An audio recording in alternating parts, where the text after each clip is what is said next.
రేవంత్ రెడ్డి నువ్వు గాని రేవూరు ప్రకాష్ రెడ్డి గాని వాళ్ళ తాత గాని వాళ్ళ అయ్య గాని ఎవరైనా గాని నేనే ఇక్కడ ఎమ్మెల్యేని,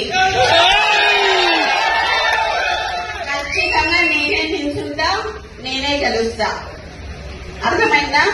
ఈ సందర్భంగా నేను నీకు ఇక్కడ నుంచే చెప్తున్నా, నువ్వు ఇప్పుడు రాజీనామా చేయమని చెప్పు. ఇప్పుడు ఇద్దరం నిల్చుందాము, ఎవరు గెలుస్తారో చూద్దాం. నువ్వు వచ్చి క్యాన్వసింగ్ చేయి, నువ్వు వచ్చి క్యాన్వసింగ్ చేయి రేవూరు ప్రకాష్ రెడ్డికి. నేను ఇండిపెండెంట్ అయినా నిల్చుంటా. ఒకవేళ కాంగ్రెస్ పార్టీ టికెట్ ఇవ్వకపోతే ఎట్లయినా కూడా నేను గెలుస్తా అని చెప్తున్నా. ఈసారి పర్కాల ఎమ్మెల్యేగా నేను పోటీ చేస్తానని ఈ సందర్భంగా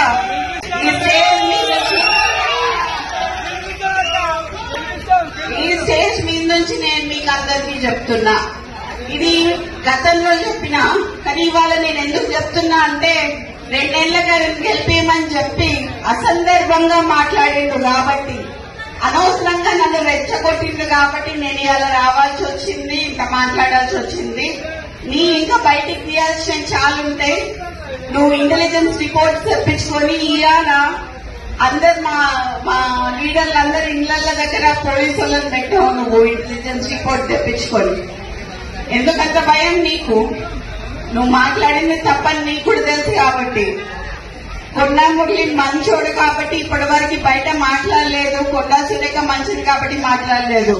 నిన్నొచ్చి నెక్స్ట్ ఎలక్షన్ గురించి మాట్లాడినావు కదా, 2 ఏళ్ల ఎలక్షన్ల తర్వాత రేవూరు ప్రకాష్ రెడ్డిని గెలిపియాలి అని చెప్పినావు. రేవూరు ప్రకాష్ రెడ్డి అంటే పర్కాలకి తెలియదు, పర్కాల్ అంటే రేవూరు ప్రకాష్ రెడ్డికి తెలియదు ఎలక్షన్ల ముందట. అవునా కాదా? ఎవరు వచ్చిండ్రు? కొండా మురళి వచ్చి తిరిగితే రేవూరు ప్రకాష్ రెడ్డి గెలిచిండు. ఈ రోజు 4-5 నియోజకవర్గాలలో తిరిగి ఆ రోజు గెలిపించుకున్న వ్యక్తి, నువ్వు కార్లో కూర్చోబెట్టుకుని తిరిగిన వ్యక్తి ఈ రోజు ఎందుకు గుర్తొస్తలేడు నీకు? అంటే ముఖ్యమంత్రి అయితే కళ్ళు నెత్తికెక్కినాయా అని అడుగుతానా నేను నిన్ను? నాకు భయం లేదు. ఇవాళ పోతే రేపు 2 నాకు. ఎందుకు అని అంటే నా బిడ్డ నా కొడుకు ఎవరైనా చూసుకుంటారు వాళ్ళని. నేను ప్రజల కోసం పనిచేసేదాన్ని, నేను ప్రజల మధ్యలో ఉండేదాన్ని. ఈ రోజు మా నాన్న నాకు అట్లే పెంచిండు, నన్ను భయం లేకుండా పెంచిండు.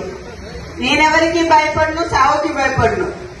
కానీ ఈ రోజు చాలా ఈ 2 ఏళ్ల వరకు ఎందుకయ్యా ఇవాళ రాజీనామా చేయమని చెప్పు. ఇవాళ రాజీనామా చేసి ఎలక్షన్లకు రా. నా ఇల్లు ఇక్కడ వంచనీళ్ళు ఉన్నది, 3 అంతస్తుల బిల్డింగ్ నీకు ఇస్తా. వచ్చి అక్కడనే ఉండి రేవూరు ప్రకాష్ రెడ్డికి నువ్వు వచ్చి క్యాన్వసింగ్ చేయి. రేవూరు ప్రకాష్ రెడ్డి గెలుస్తాడా, లేకపోతే కొన్న కుటుంబంలో ఎవరి నుంచి గెలుస్తాడు?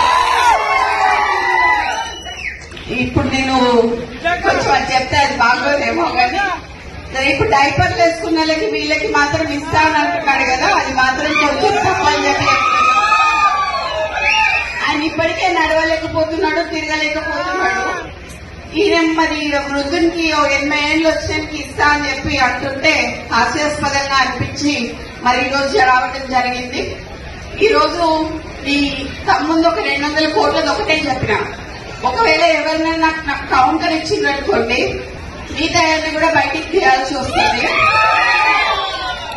సో ఎవరు కౌంటర్ ఇచ్చినా బయటికి తీసి సీతా దయాకర్ గారికి కూడా పదవి ఇచ్చినావు నువ్వు.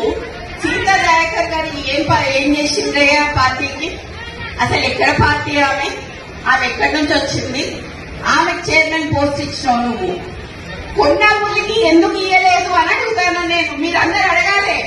నేను చెప్పాలనుకున్నా చెప్పిన దీనికి కౌంటర్ ఇస్తే మాత్రం నేను ప్రెస్ క్లబ్ లో కూర్చొని ప్రెస్ నోట్ రిలీజ్ చేసి మొత్తం ఉన్నాయి అన్ని బయట పెట్టాల్సి వస్తుంది. సో అందుకని చెప్పి ఇక్కడితో ముగిస్తూ